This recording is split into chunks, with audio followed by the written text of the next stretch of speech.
Start off with Pledge Allegiance by Councilman Sands and a statement of belief or opening prayer by Councilman Williams. Please join me.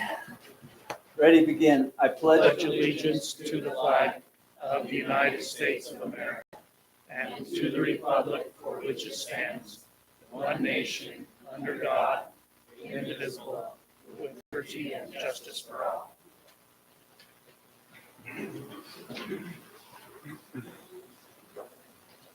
Heavenly Father, we are gathered here today to ask a blessing on this great country, on those who are assembled here, who have been elected, and those who are here to help participate in the running of this city.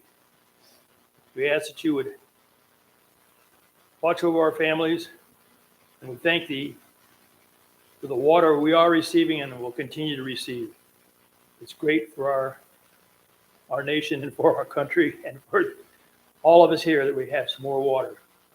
And we ask that as we work here tonight, that we will do one thing. They will do what is right. And we say these things in the name of thy Son, Jesus Christ. Amen. Thank you, Chuck. Thanks, Todd. I would like to excuse Councilman Bringhurst tonight.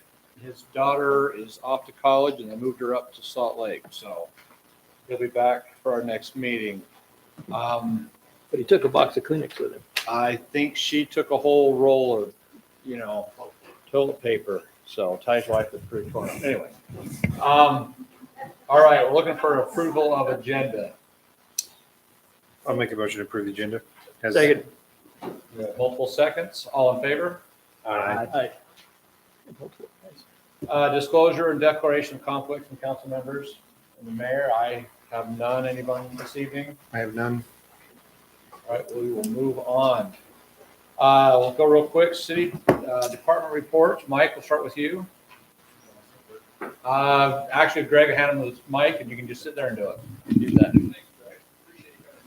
That's my role. Who's going to?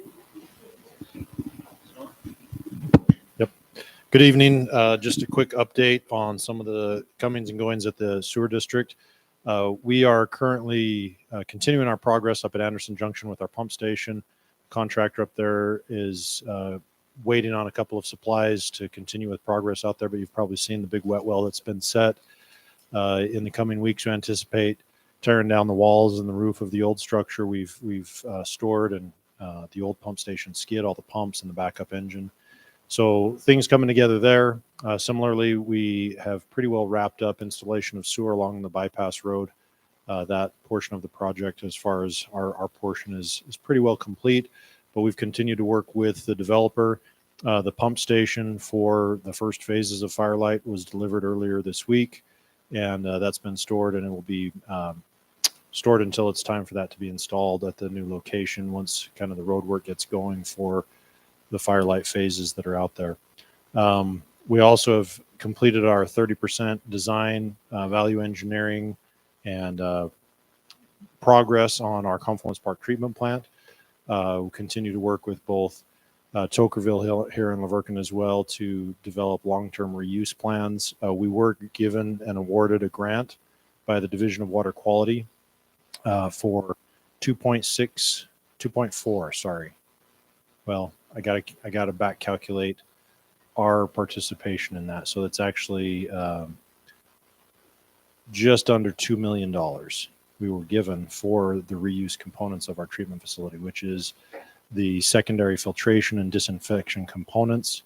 That allows us to look at some other options as far as both reuse on site at Confluence, as well as looking at pumping capacity and things to get it back up into the lower distribution systems within both of our cities, Tokerville and La Verkin on this side of the gorge. Anyways, so a lot going on. We continue to see development and growth up on both plateaus above the city's Virgin and Apple Valley, and interest, as you know, out at Anderson Junction and Leeds as well. We've got a lot of folks continuing, even with the relative slowdown in building permits.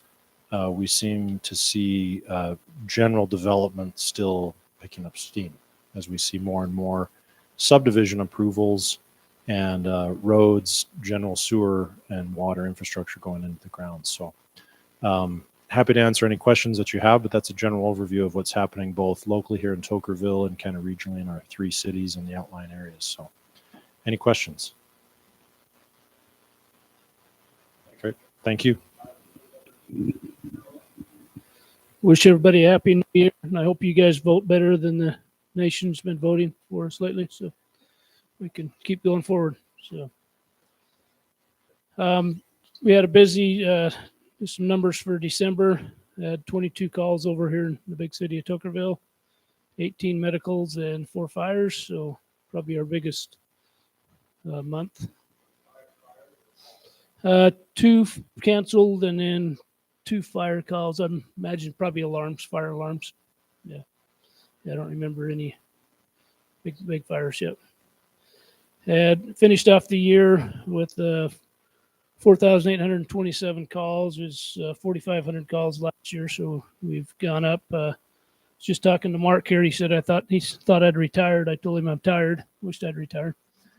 But when I started in 1994, we had 450 calls. So seen a big change. We just seem to be getting busier and busier, and so glad I'm here.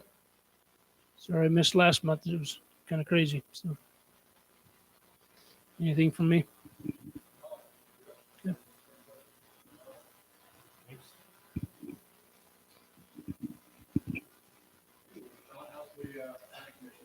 It's awesome. So we're doing good. Just no, just to let you know that we did have a special meeting for Planning Commission. Concluded about an hour and a half ago, somewhere in that range. You will be seeing a recommendation on the nightly rental commercial development. So in your next, yeah. And that's about all I got. Thanks.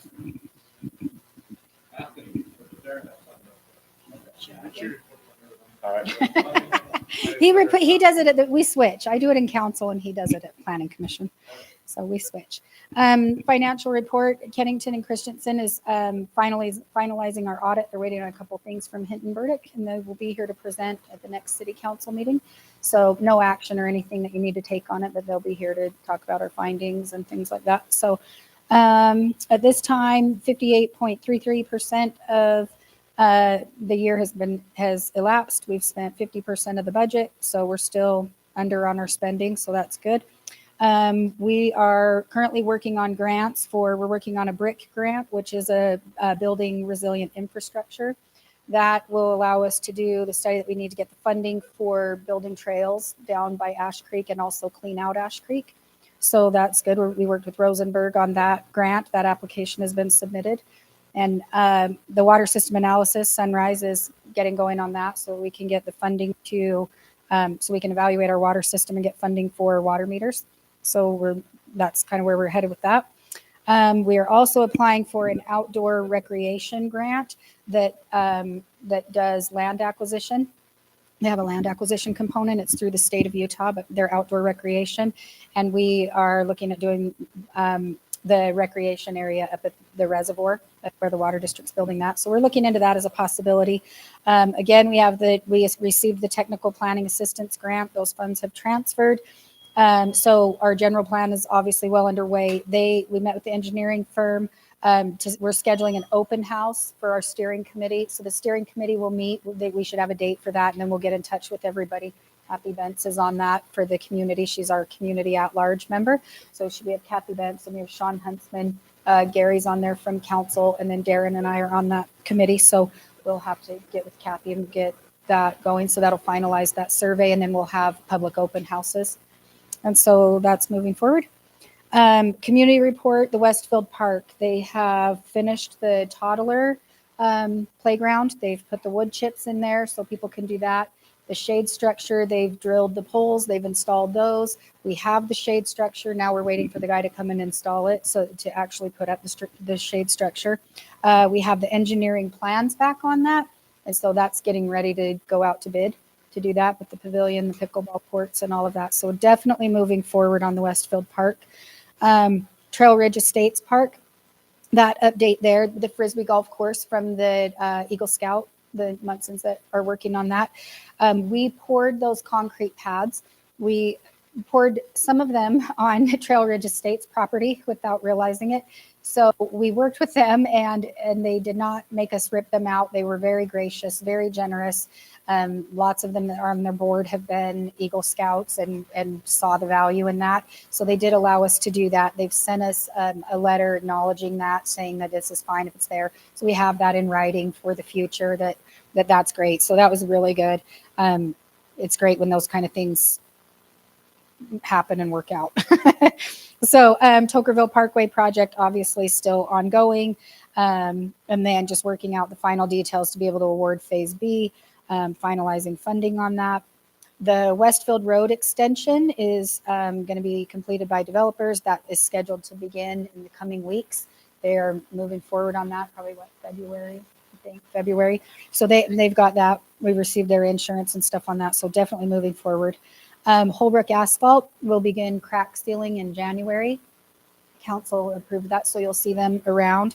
And then the last thing on the community report is Washington County Water Conservancy District. I'm sure everybody has seen the giant construction going on up there. That is not a city project. That's the water district. And they are putting in that Ash Creek pipeline, which will supply the water for the reservoir.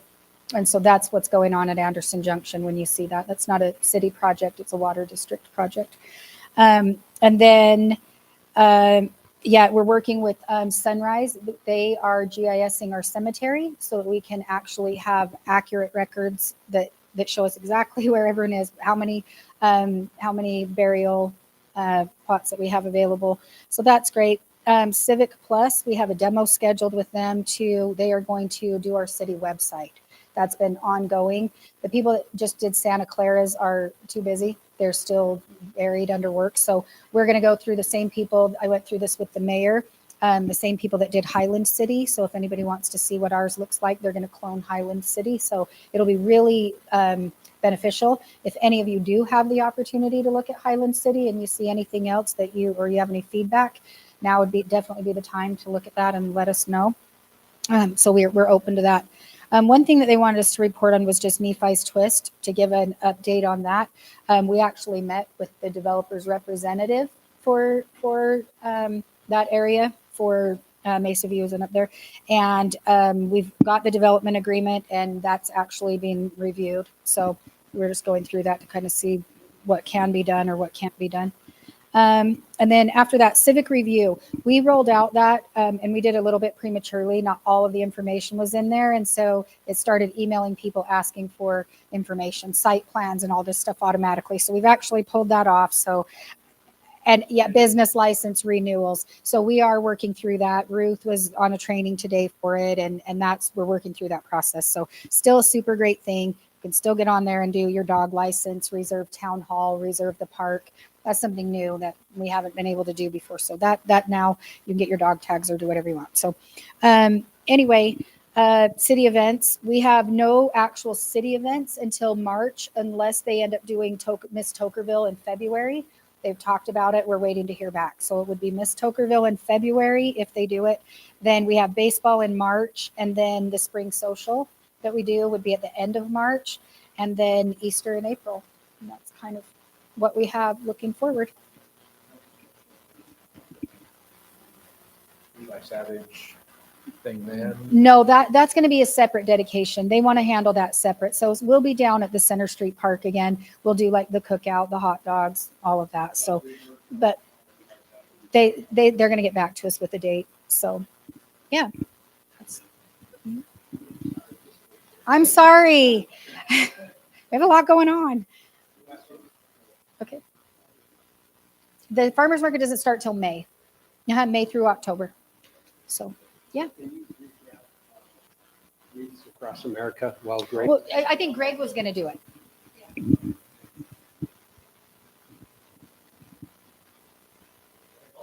What do you want to do? Public forum? Okay.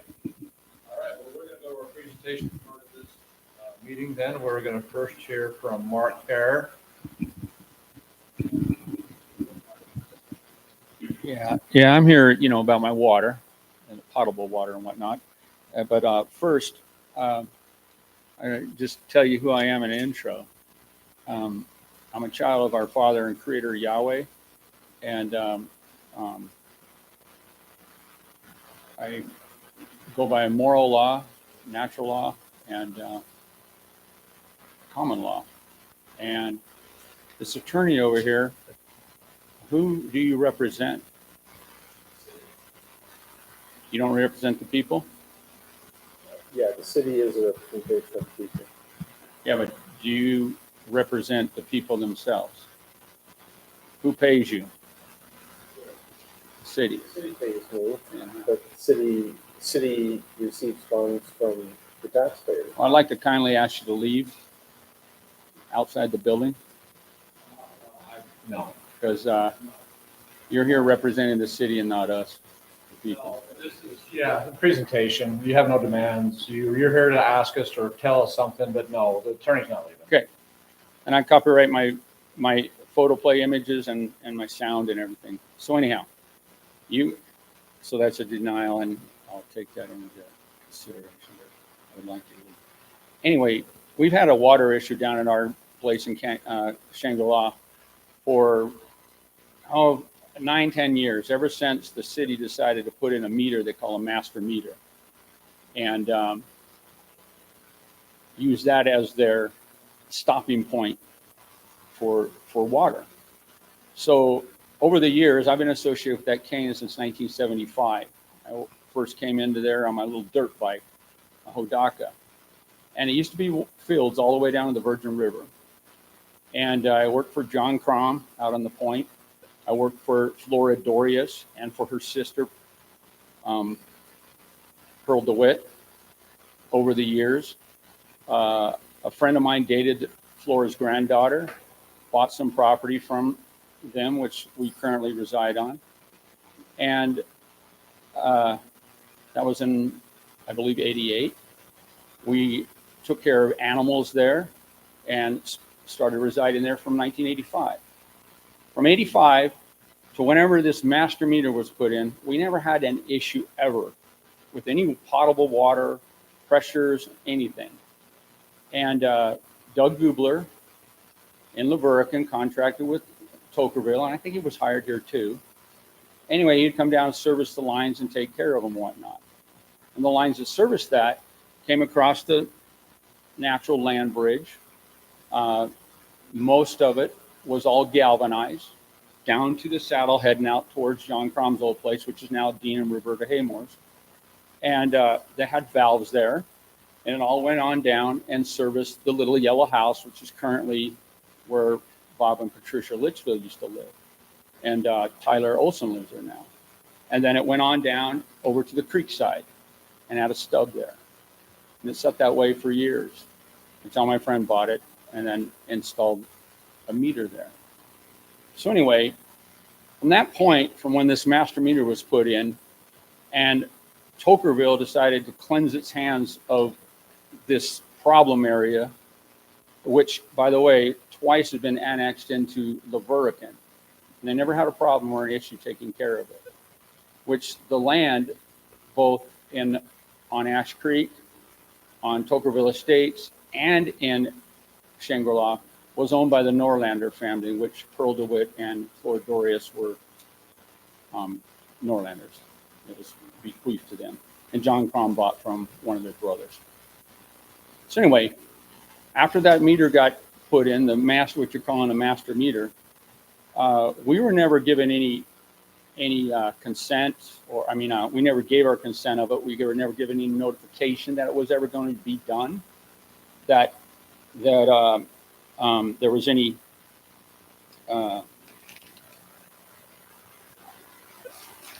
idea of changing it over to not take care of and service the valley to the meters as it is in the Utah codifiers, county codifiers, even the Tokerville codifiers.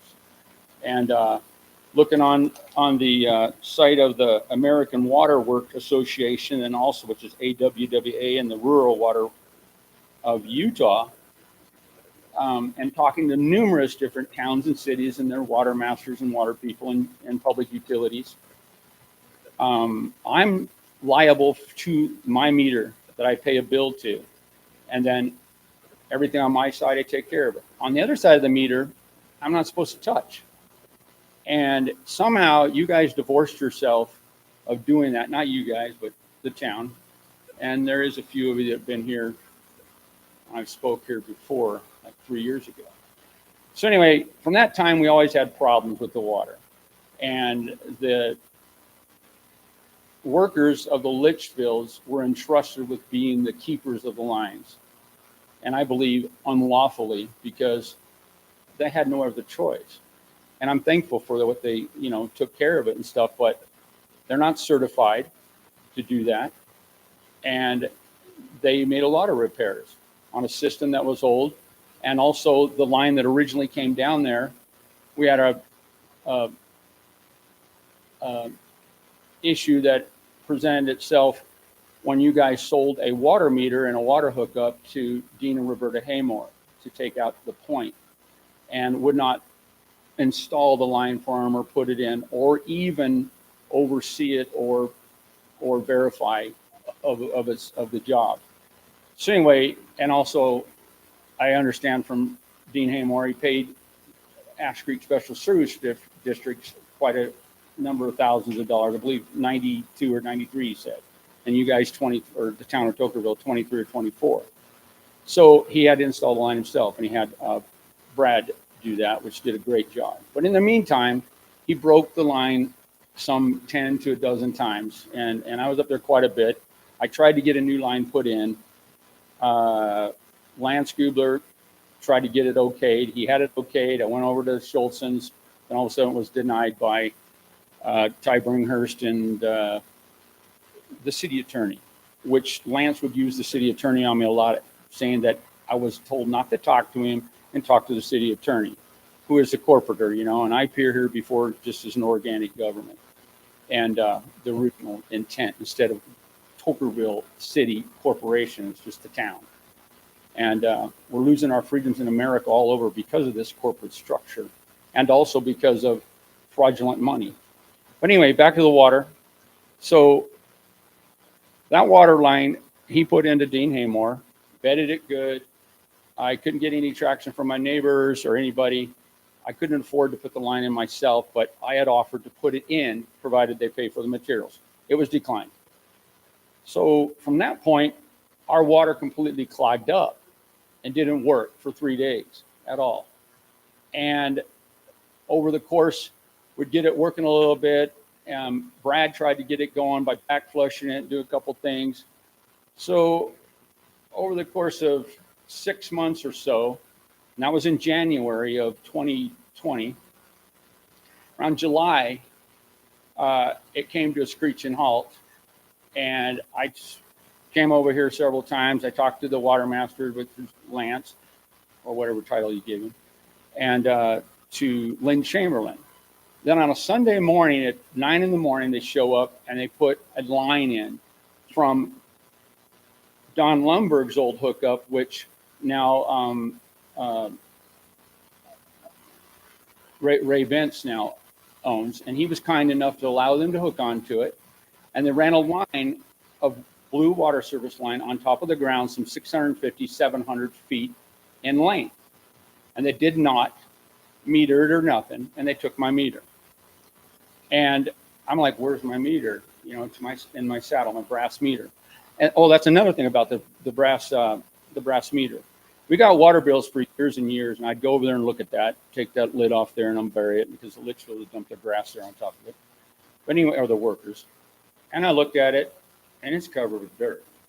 And it's got mold and there's grass growing, all kinds of stuff. I'm like, that went on for years. I never once seen it covered. Get to the point here, we don't have years. Okay. So anyhow, the water, how it is currently, in the summer times, it goes to 125 degrees out of the tap. We have evaporative cooler, and it's a furnace inside, a sauna. Then just last night, it froze up again at 10:30. I went to bed, and I dribbled it. I tried to get it going, and then finally it did get going, and we had to dribble it last night. Now, luckily, during December, some 20 nights, it completely froze up. And from 6:30 in the evening till 12:30 in the afternoon. And then one time from 2:30 in the afternoon till like 1:30, and completely locked up. Couldn't use any water anywhere. So it's a fire outage thing too, or safety and whatnot. So anyway, our water service has been interrupted over and over and over and over. And we've been here many times, talk to them, call them mainly. And then you guys had some problems with different corruption. But anyhow, right now our line sits there and it's on top of up and up the ground. Oh, another thing, it was never, when they put it in, there was no meter on. And we were paying our water bill and then they wouldn't take the water bill. And that went on for some 6, 7, 8 months. And my wife tried paying by a friend's PayPal deal and finally got that to go, but it came back. And then they came and put a meter, a little tiny thing that restrict the water even more on top of the ground. And it's been frozen multiple times and without being accurate. So our water is not working. It's not working. Just to remind you, you came in here 3 years ago. We told you it was a private system from the top of the hill. And Yeah. there have been some mistakes made, we understand that. And we put a line in on top of the ground for you to use in the temporary, because we have a fix coming. So, I feel bad, I don't know how it froze last night, because at my house, I didn't have anything frozen, but that's different. I guess you're in a hole and it's colder down there.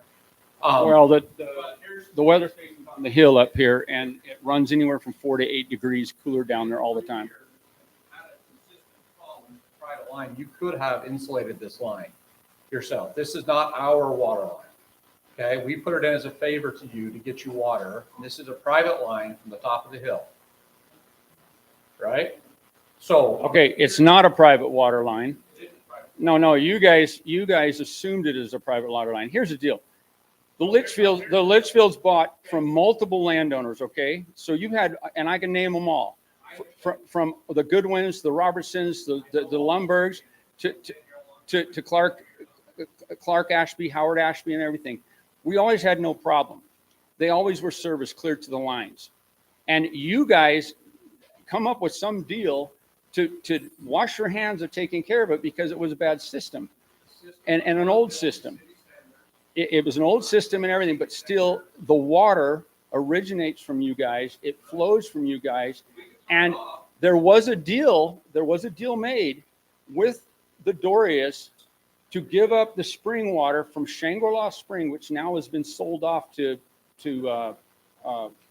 Hurricane or somebody. But anyhow, went to Tokerville, and then it went to Winey Rivers Corporation, and then to Hurricane.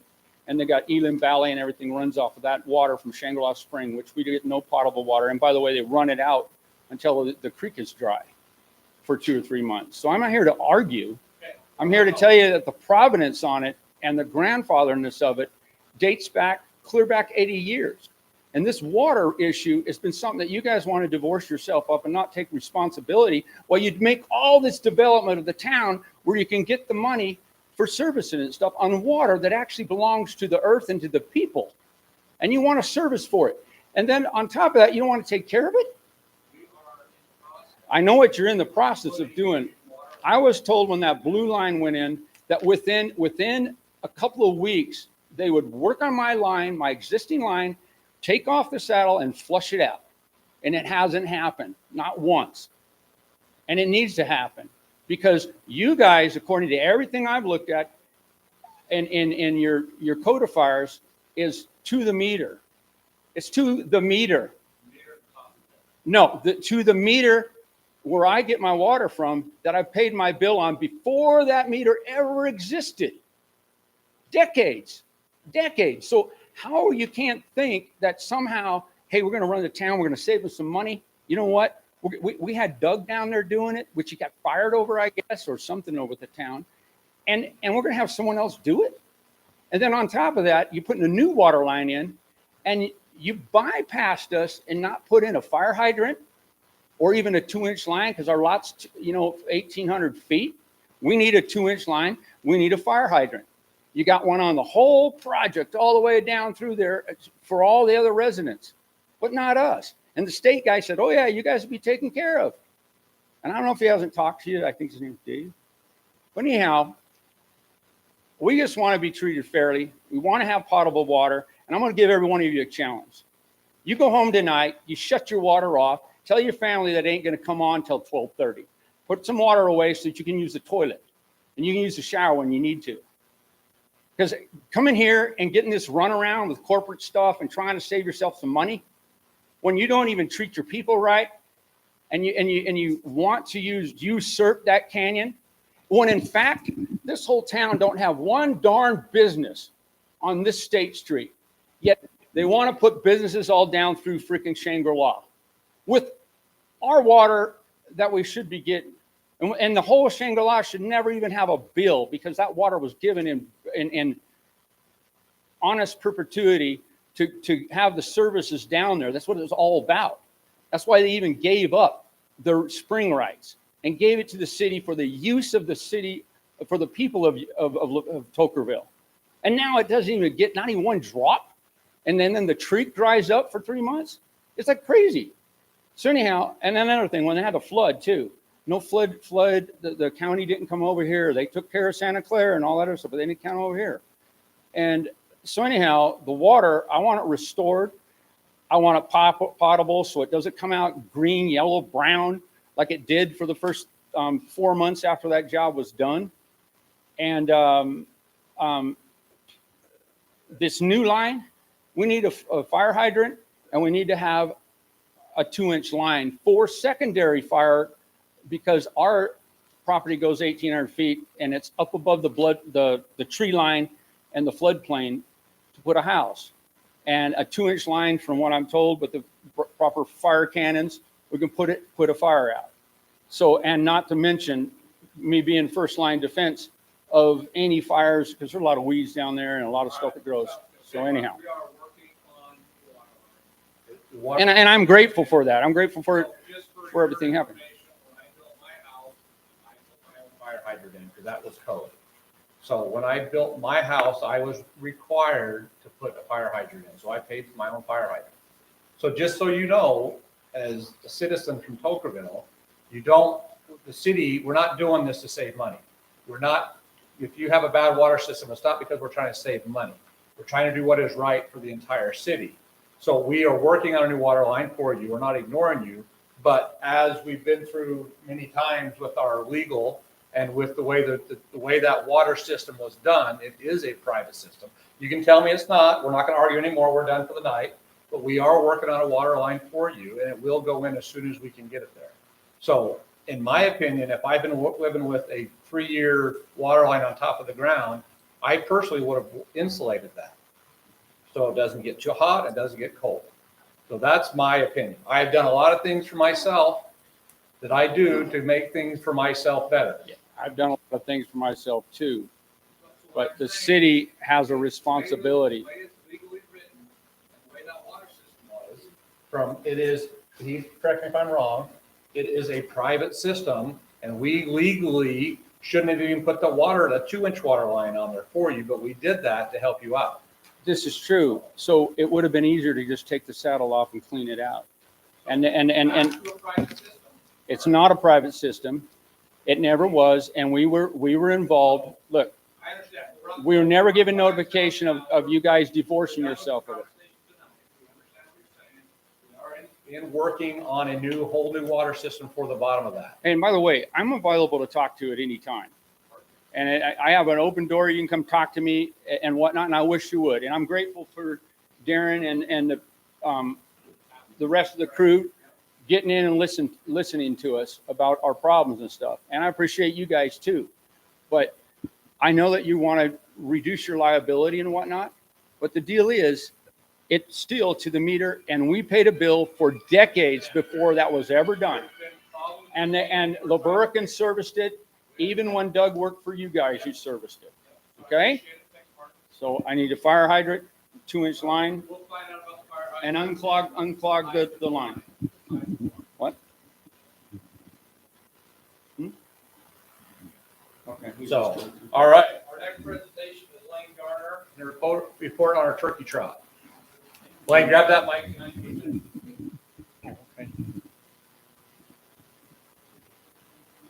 Thank you. All right. So, I just wanted to come in and talk to you guys about the turkey trot a little bit. I'm not sure how many people in town even know it exists and that it happens. We just had our 18th annual Pocatello Trails Turkey Trot in Thanksgiving morning of 2022. And for the, how many of you knew that existed? Rachel Pert worked with me a lot this past year to help give that a little bit more attention. But I did want to kind of report on what happened and also looking towards the future a little bit. We have a lot of, well, thanks to Rachel, we also got extra donations this year. So the last 2 years, all the excess proceeds have gone to city parks.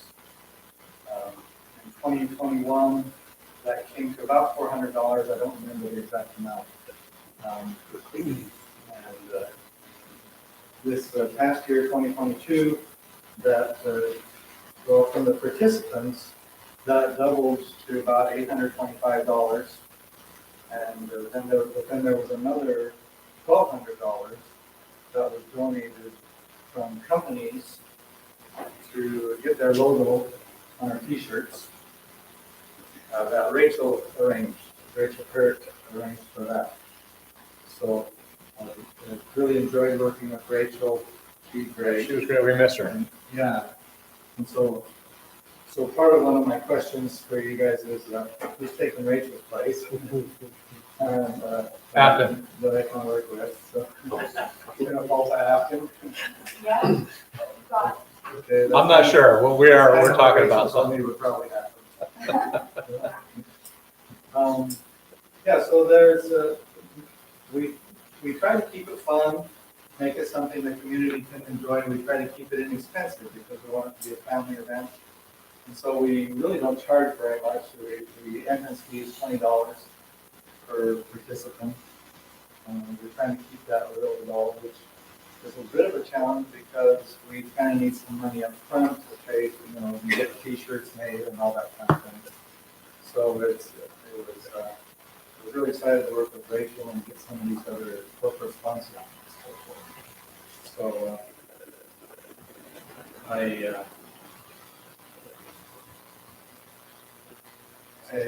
I do want to mention that we've been having about 60 participants per year, kind of on average. It fluctuates quite a bit. We use a online sign up Run the Sign-In, and it works pretty well. But we usually have maybe 20 or 30 people sign up ahead of time. The rest just kind of show up Thanksgiving morning. So it can get a little hectic. So also, especially this year, I needed more volunteers than I got. So I'm looking for more volunteers to help with that. I'm working on some other sources of that with some of the sponsors that we have.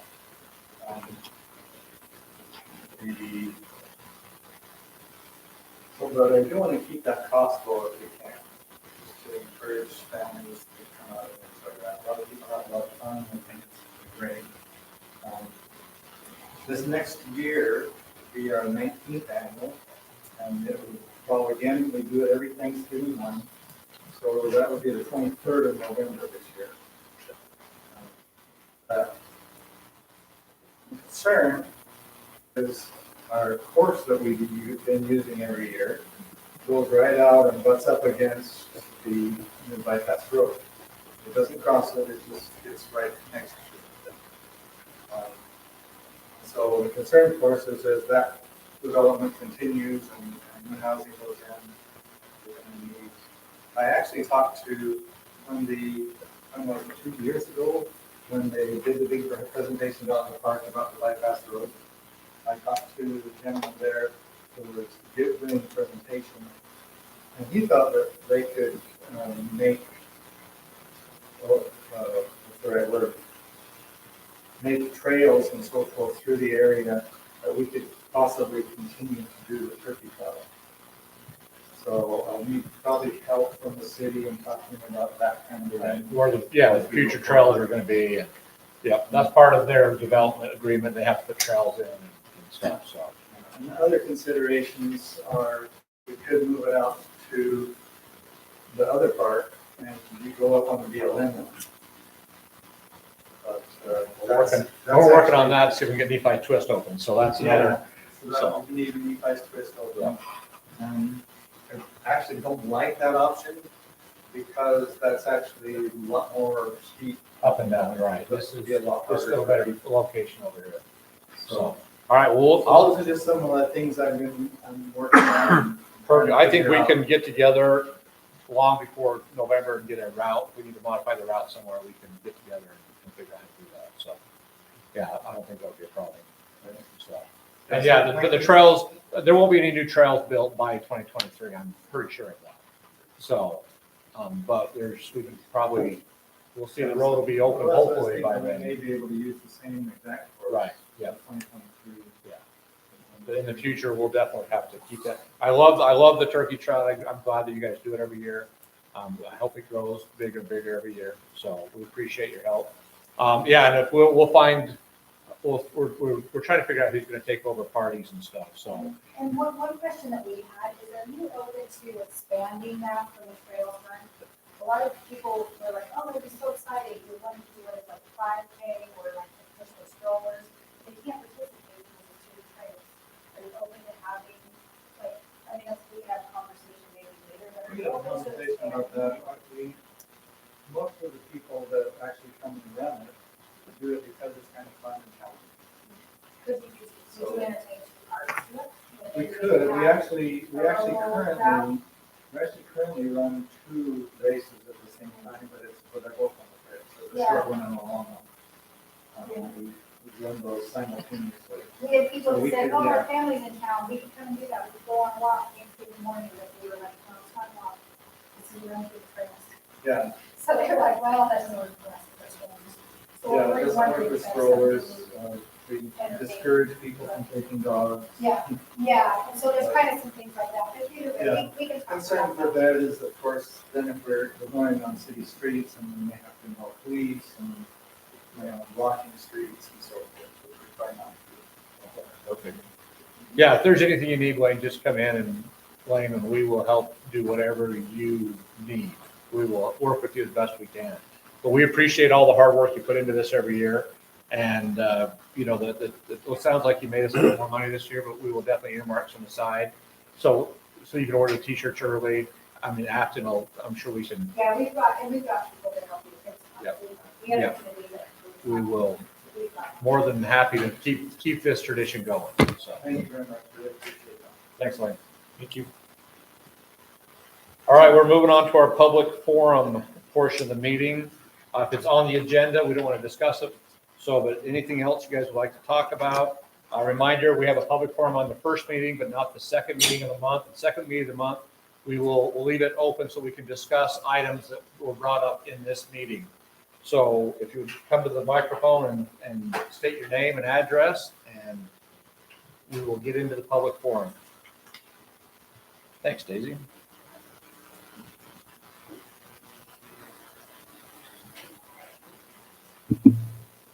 Thanks. My name is Ray Bentz. I live at 370 West Shangri-La here in Tokerville.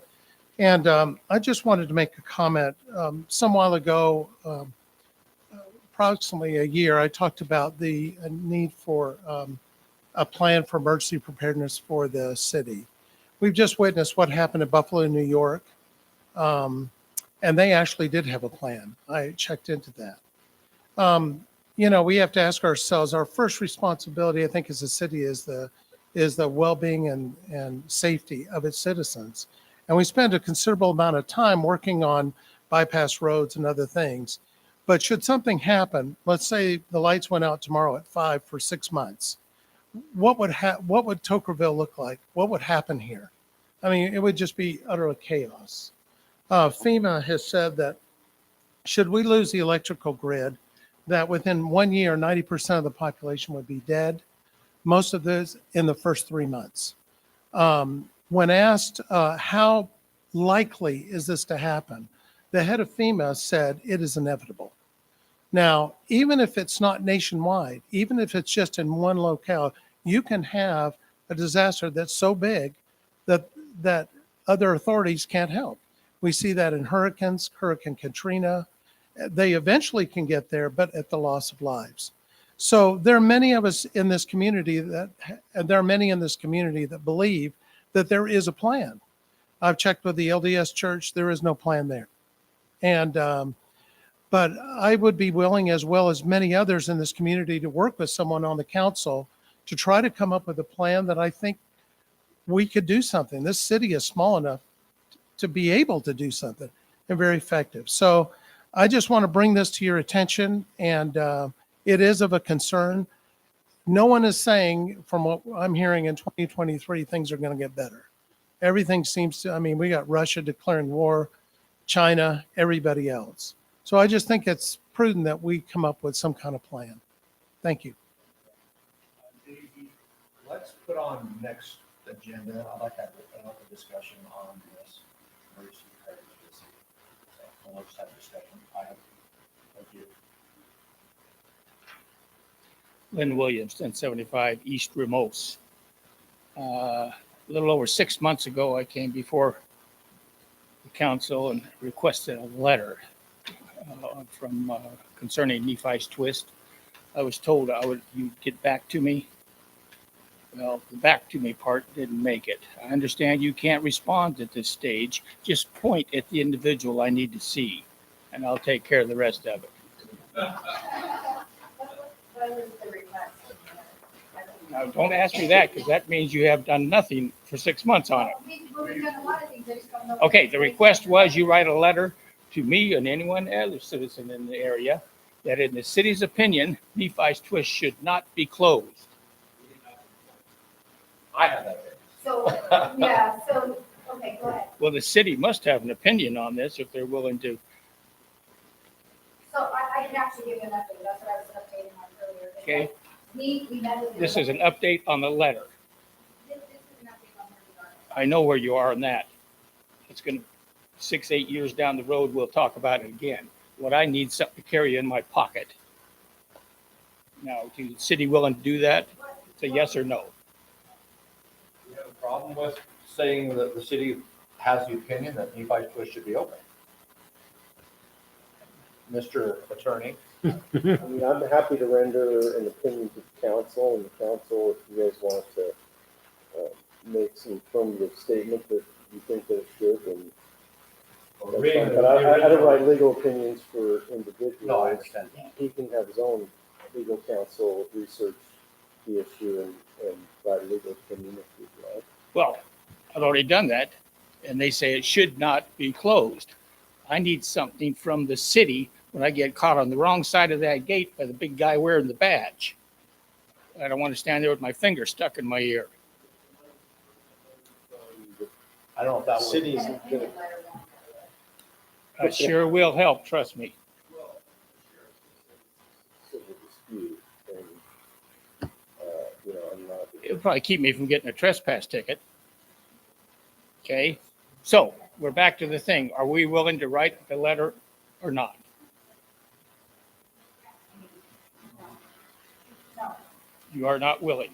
At this point, that's not without legal counsel. Right, I don't know if legally- There's a development agreement. There's a development agreement in place. I understand it. I'm the one that wrote that development agreement. Yeah, so depending on, so, yes, that's where we are. So you know Matt, he came in here, met with us, and then he went back and went through the development agreement, reported it back to us, but outlined what they thought, and then reported that out to the legal counsel. Okay. Have him look at it to see where the city does stand on this. What, I'm sort of curious at this stage, the developer, whoever has it closed, what possible stand could they make for closing that? They're putting It's a master plan community, and easement was given at the time the permit to build that master plan community was given. No, that's what makes it a master plan community. Well, they guaranteed access. If that's the closest thing to easement you can get. They were saying, people are saying, residents are saying that there's a prescriptive easement through there.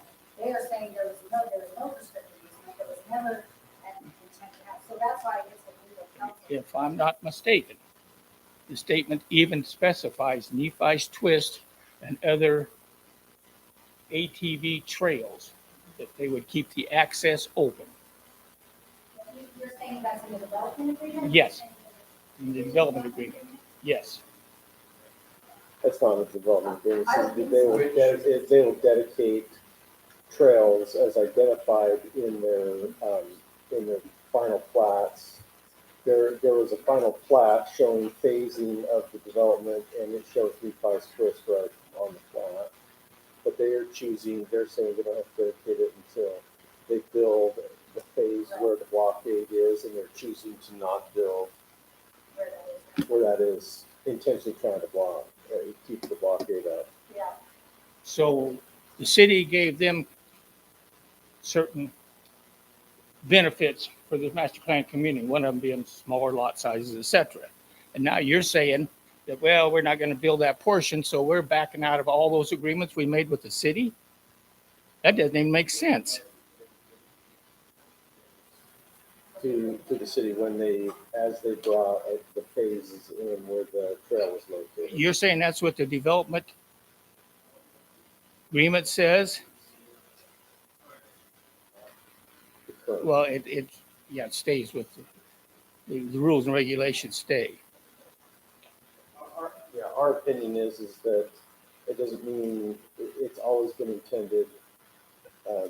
It's always been a prescriptive trail. If they're choosing to block it right now, that when they come for any sort of land use approval, we're going to. Yeah, I've heard that before, but the way construction is going right now, that could be years down the road. So that's no big threat to them. At that point in time, do we affirmatively go out and spend taxpayer money, bring a quiet title action, determining that as a public prescriptive easement? Is that how, you would like to see taxpayer funds used? Yes, anybody who breaks the rules and regulations, I don't care how much money how many lawyers they got backing them up, should be brought to task. Upon which we believe a prescriptive easement is located. Okay, they're putting the onus on the city by putting a blockade out there. We're saying you're trying to block a prescriptive or historical easement or right of way. The only way that we can get that determined officially is to have it adjudicated in the district court in the county where the property is located. That would cost expense and time, and we've had that discussion as a council or past councils. Do we affirmatively bring that action, or do we wait until they need some sort of approval from us and we make that a condition, very clearly a condition? Okay, those are your two options, and you have chosen to wait, evidently. No, not necessarily. Well, we've been waiting a long time. The decision was to take no immediate action, don't initiate an action. But that, we have a different council, we have a different makeup, and we may revisit that issue. Okay. Now, if you are willing to adjudicate, I like that word, this situation, obviously the city thinks it should be open. So now my question is, if that's what you guys think, why don't I get the letter? Well, we're not going to do that's one way or not. So, yeah, we're not willing to do, we're not willing to start a lawsuit. And the city attorney's opinion holds no weight. This is the governing body of. Right, these are the guys that write the letter.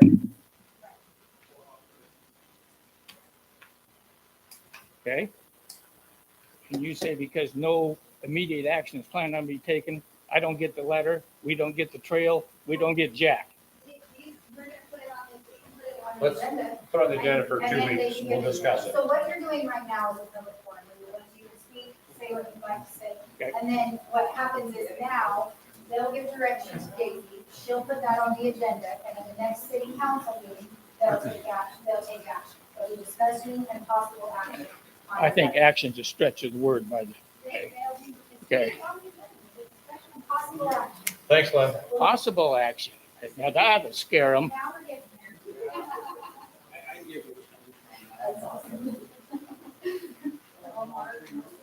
That was a long term. It's okay. Do we have anybody else this evening besides Greg Turner? Yes, I'll do my part now. Greg Turner, 263 North Toker Boulevard. And I'm also been the coordinator for Wreaths Across America for the past 2 years. I'd like to thank the city of Tokerville for the great support that was shown. Well, actually the last 3 years, even though I didn't coordinate it 3 years ago. Afton was instrumental in making it happen. The city maintenance crew bent over backwards, went above and beyond to help make it happen and make it a success. We had a lot of public participation, including Wayne Olson getting up and paying tribute to his dad. That was really awesome. Mayor Sip, I appreciate you doing the intro remarks and everybody that participated. I've got a lot of ideas. I think I'm still coordinator for next year. It feels like that. I've got some ideas to try to make it even better event next year.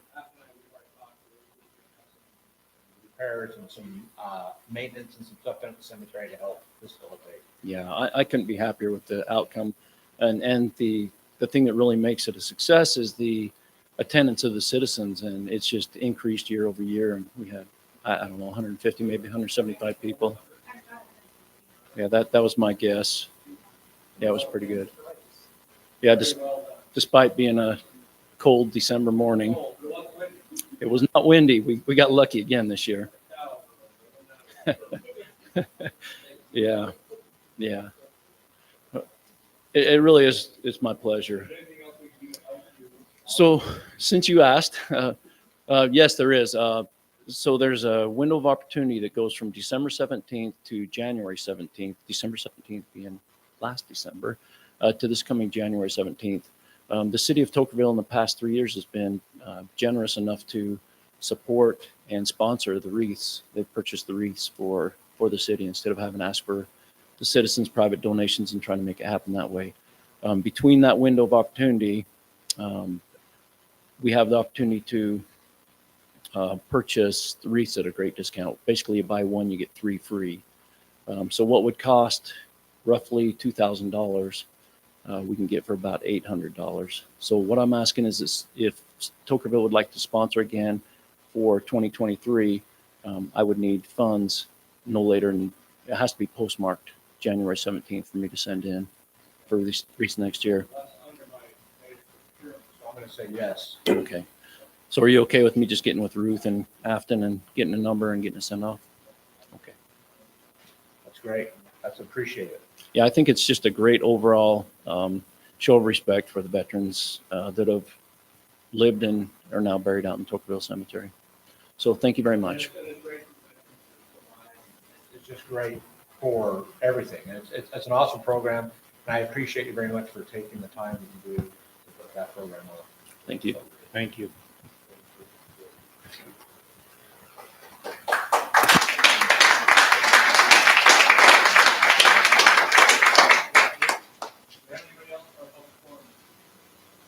Now we'll close public forum and move on to our business portion of the meeting.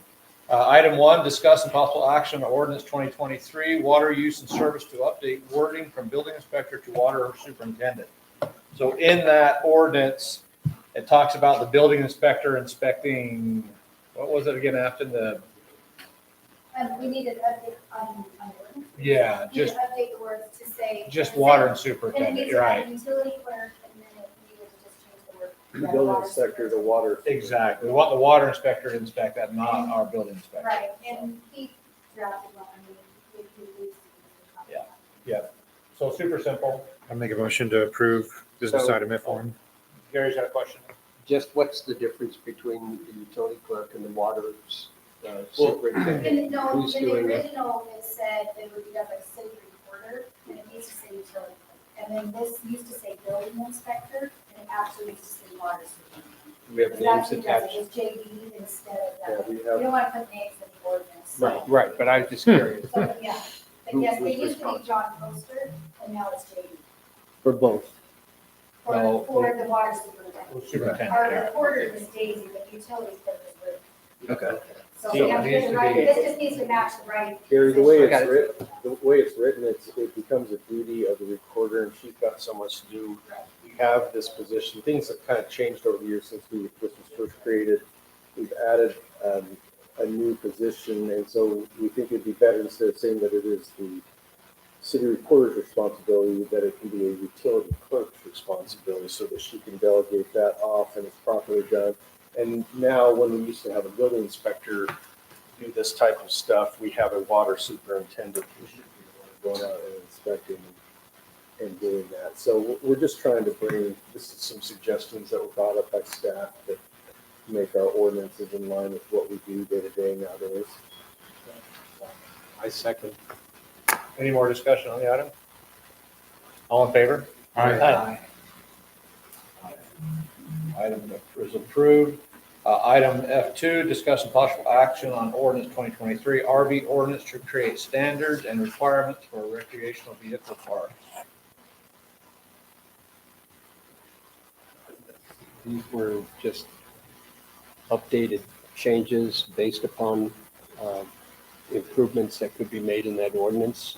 I looked at it, it looks fine to me, and I move that we go ahead and approve it. Any background? I know Planning Commission reviewed these changes and you guys recommended it, did you not? It's in the notes. These changes. So there's basically three changes there. Essentially, the percentage of the overall lots. Density, or densities. right. Then we changed it, we wanted to get rid of the wording for park models. And then we wanted the actual square footage of the, what we call cabins, to be smaller. And that's been reflected. So planning commission made those recommendations. Okay, we have a motion and a second. Do we have any other discussion on Add this? a couple quick questions. Okay, Todd's got some questions. On item, Darren, I know you went out and did a lot of research for this, so I appreciate that. Yeah, and the Wayne planning did well. commission, Okay. Wayne Olson did quite a bit as All right. well. So on item G with the minimum width, 25 feet, there's no minimum length, right, for those spaces? No, Okay. not really. Okay. There's a lot of different things that kind of come into play there. Okay. Really, density is going to play a big part of that because how big your spaces are and the product. You know, it's going Right. to kind of the one we had out there. My voice just does not carry. But the existing one that's being built right now, he could have had a lot more under the existing ordinance we had. He could have had a lot more density. But when he started laying it out and his engineers started laying out the different lots and things, they realized that there was no way that they would get anywhere near what the density allowed. That's why we're changing things as well. And there's possibly going to be a few more changes in the future to this, but this is going to help so that if we have one in the interim between times that and right now, it'll basically cover and help us to protect us where we think we need to be protected.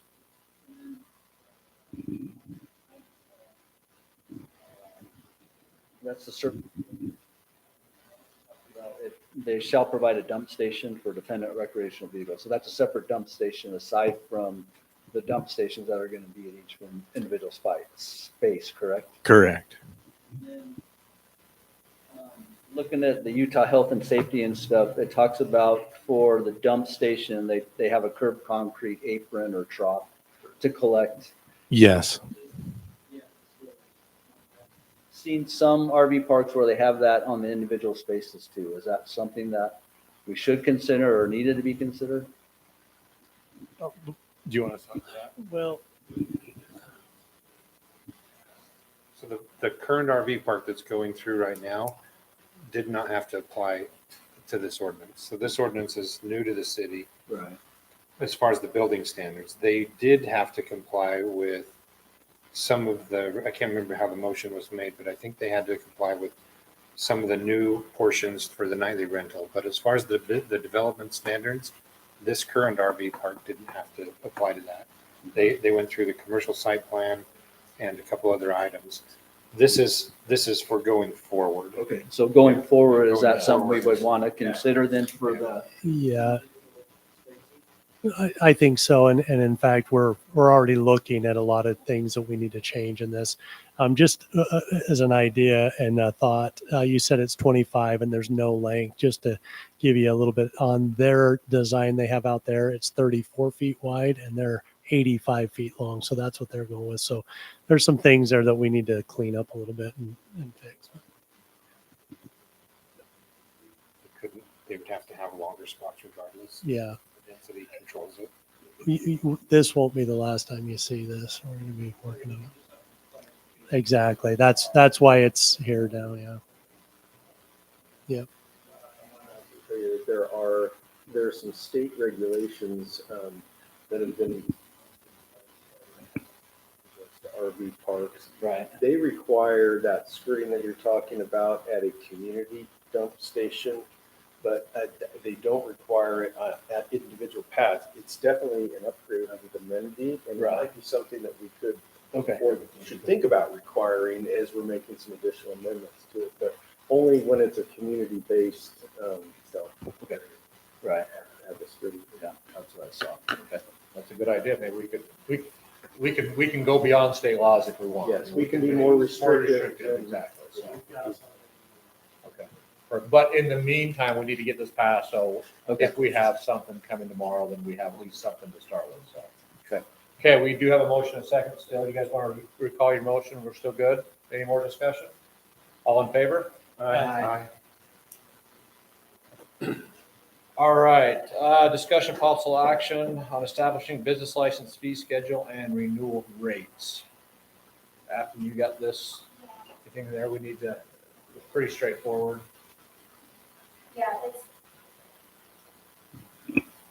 Yeah, it's pretty straightforward. So we talked about that we're putting all of our renewals and things online, business licenses, things like that. And doing that, I've talked to Heath about this, I've talked to the mayor about this. The way that most cities are handling this is that in Tokerville, if you want to do business in Tokerville, you have to come through and meet a checklist and meet our ordinance, and that is a permit. First, you have to obtain a permit, and then you have to go back through another process and obtain a business license. And that business license renews every single year. The way that other cities are doing it, the way that the state even recommends that you do it is that especially with home occupations, what we're looking at first. So there are 3 different permits in Tokerville. There's a home occupation permit, there's a conditional use permit, and there's a nightly rental permit. And you get those permits. So specific to home occupation, which is all we're tackling right now, we are not talking about the conditional use permit or even the nightly rental permit. We're talking specifically about the licensing of home occupation. So the way that they're handling it is there is not a permit that you don't go through and you get a permit and then a business license. To do business in the city, you get a business license. And so what we're wanting to do is go through here. So right now you pay a permit fee, right? To have that application reviewed for your fee. And then from there, you go back through the process and pay $50 for your business license. So what we're talking about is changing the wording in the ordinance from a permit and changing that to license. So all you're applying for, you have to meet the same terms, the same conditions of everything in the ordinance, but instead of getting a permit and then coming back through for a business license, you just apply for a license. That's how you do it. Same requirements, but you're not doing you're not getting a permit and that. So in talking with the attorney, it used to be that in Tokerville, even your home occupations and things were conditional use. We wanted to make sure that they were definitely separate, which is the right way to do it, definitely separate than a conditional use permit. So if you're going to do a permitted use of business in this city right now, and what we were talking about is, so what's happening with the state is that if you want to get a business license for, let's say that you're going to be a blogger, right? You're just going to sit at home and you're going to just do blogging, you're going to do food reviews or something like that. Those things, according to the state of Utah, do not require a city business license. If there is no outside effect, if you're just sitting in your house doing the books for somebody, that does not require you to pay a yearly $50 fee for a business license. You don't need one. They can get one if they want one. They could say we want one for whatever reason, but they're not required. If there is going to be some sort of impact, some sort of outside use or effect, they do need to do a business license and they need to go through all those requirements. Other than that, if you're just going to be somebody at home that maybe you, whatever, do online reviews or something, that is handled through the state. They register their business with the state of Utah through the business entity search. And then what happens is in Tokerville, the state of Utah recognizes that we don't have a lot of businesses, and they realize that our home occupations, people doing business from their house in an office setting, they realize that. And so the state of Utah actually gives us a portion of tax that basically offsets what would be the $50 fee. So the state of Utah does not require it. So an example of this would be, we actually went through this process with Washington City just barely. They use the same software and everything. And when the software, when they were converting our data, they said, do you realize that Tokerville, out of all of our cities, you are the only people that are requiring this permit plus? Everything else, the requirements of the permit are a requirement of a business license. So anyway, so that's kind of how we went through this. We verified it with other cities of the way they're doing it. We've talked with Heath. So what we would like to do is, instead of those application fees being for a permit, we would like for you guys, like tonight, the action would not be to, it would be go back through and amend the ordinance, and they would have to go through the whole process. Obviously, it's land use. It goes through planning commission. It goes through all of that. But to change that from a permit and a business license to just a license, your license to do business in Tokerville. So that's the action that we're asking for, is for it to go to planning commission, for you to give planning commission direction to look at the land use ordinances governing home occupation permits and business licensing. So that's what we're asking. This is an example of that, because if you look down, you'll see it. Days, do you want to scroll down just a little bit? If you look at on here, Days, and I'll just tell you, so it's on the third page. If you look at where it's 1023.4, see where it says where it says applications for a home occupation permit. So it would say applications for a home occupation business license, and then would contain the following. Do you see that? So we want to redline this ordinance and put it back, go through the process, put it back before you to change it to that. I don't know if you've got any feedback. I mean, we talked for a while about this, but. License, whether we put it all under our business licensing ordinance. If it's not a permit, it's not a land use issue, and we fit under another section of the Tokerville City Code. Land use. Yeah, it's not land use. If we do a business license. So we can license these types of things, and if we're going to be doing licensing, I might suggest that we take this section on home occupations, take it out of our Title 10 and put it into the licensing title of our Tokerville City Code, but we can still have that same thing in there. It's just going to take a little bit of work. But we feel like this is the right time, where we're just barely where we're getting this, like with the new software, we're getting it online, but this is the time to clean it up. Yeah, and not have one, we save one whole step. We've already started this when we took away from the planning commission and gave it to staff. Regular home business license. Yeah, home like the renewals and stuff like that on it, because that, as many of you who might have been former planning commissioners, you can appreciate how engaged you guys used to be with renewals of home occupation permits and stuff like that. And if it's done as a license, it's a staff level decision. They can still put requirements as long as we put these standards in there for it, and they can require it. Okay, you're going to have people that's going to come to your home, then you're going to have off-street parking. Those types of things, but those types of things can be imposed at staff level. And that is the way that most municipalities are going. We just had a very interesting, in the past, before we went to home occupation permits, a home occupation required a full-blown conditional use permit.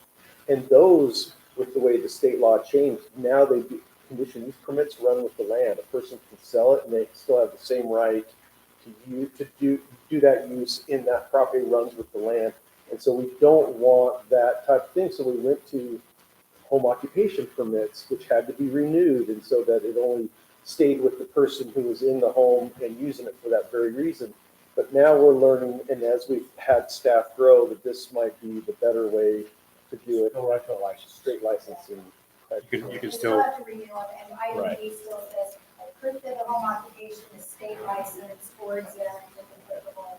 We still have to make all the same requirements. Just It's one less we're not step. issuing a permit and then a business Right, license. and it doesn't have to go to planning and zoning. yeah, and then For every one of you them. still leave the language in there, You like still after have to two go to complaints or planning. two infractions, it comes back to a planning commission or Right. city council for Which is the way it is right now. I Action. think we would leave that action to the determination of staff level, I'll not just to a leave that business down there, license. too. And if they didn't like the fact that staff chose because of complaints not to renew the business license, they can appeal that decision to the appeal. But they to the would appeal go authority. directly to the appeal authority. Okay, gotcha.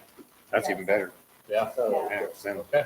So the So- possible action would be just Just to to give direction. direction of the Yeah, it staff would be to go to ahead give and us move forward. direction that we can look at taking, that we can redline the ordinance, that started through the process, start removing it from Title 10, but it can be Yeah, if Title it- 7 for business So, license. so for Sean's benefit, if it's going to come out of the land use Title 10 of the Tocqueville City Code, then it doesn't need the planning commission. Doesn't have to do it. That's more of a Yeah, that's why we policy. need the direction Then and you'd probably need staff or the Yeah. city attorney to be drafting how we're gonna move it into, I think it's Title 3. Yeah, so that's what we need. It's told me. Get that for a motion, Gary? Joey looks like he got it. You got the motion, Gary? Joey's got the motion, I can feel it. I don't know. I don't know. I'll make a motion. I don't. I don't think we need a motion. Yeah, I just say we No, just. I think we gotta make a motion to change. I'll move that we go ahead and proceed with changing the establishment of the business license fee schedule and renewal rates. At a planning commission level or at And Staff is- updating the ordinance. And updating the ordinance for home occupation. For how long? Yeah, just home occupation. For home occupation only. I think that's Group fair enough. effort. second. Thank you. Any more discussion? Is that clear? All right, all in favor? Aye. At the start of it. Yeah, so that'll take some rewording. Okay. All right, discussion of possible action on resolution 2023 uniform fee schedule to include the farmers market fees. Pretty straightforward. Just a booth at the farmers market, right? Yep, we have to have it on there. Make a motion to approve business item F4. And a second. Any more discussion on this item? I just got a question. So what's Hurricane charge? Oh, like 40. And I know at one point last year, and correct me if I'm wrong, but last year weren't you allowing them free for a month or two or We did something? at the very end. The last one was Gulfport. Yeah, we did the last one. Okay. Okay. That was If my- they wanna be more competitive, they gotta get the. We gotta get some Yes. growth here instead of. Yeah, Yeah. okay, So, yeah, so we did it the last one. okay. Just curious. All right, any more discussion? All in favor? Aye. All right. We need to go into a closed session tonight. So I need a motion For character also, or just for the, just need a motion.